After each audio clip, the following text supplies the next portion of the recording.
Un conte poètic, curtet. Un conte poètic. La noia dels ulls tristos. La noia dels ulls tristos mirava els carrers xous, galopant el seu cavall de cartró, blanc i alat, imaginant la vida dels altres, intentant fer-se la pròpia. L'aigua havia fet estrès en el barri i havia deixat sense una ànima els cavallets de fulla, que seguien rodant, impassibles, a la realitat solitària que els envoltava.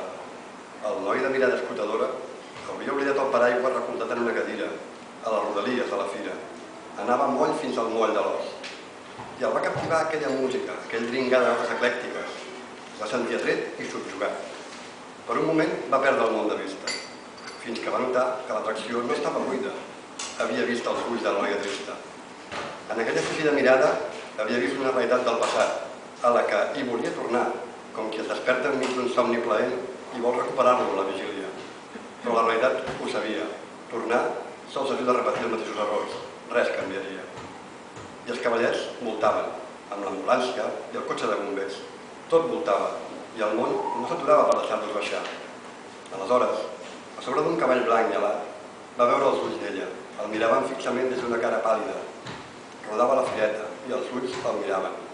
Va sentir pena i dolor en l'aïllament d'una ànima que cercava el caliu de la veu, d'una solitària mirada, i ell sols volia quelcom que l'aixoplugués de l'aiguat. El noi va agafar el seu paraigua i va marxar. Va sentir la por a les mirades que es claven els sentiments, endins la pell. El noi va sentir por. I la jove de la fireta seguia voltant, esperant que algú s'aturés per ajudar-la a baixar fins al carrer i deixar enrere, oblidar-la, aquella noia dels ulls tristos.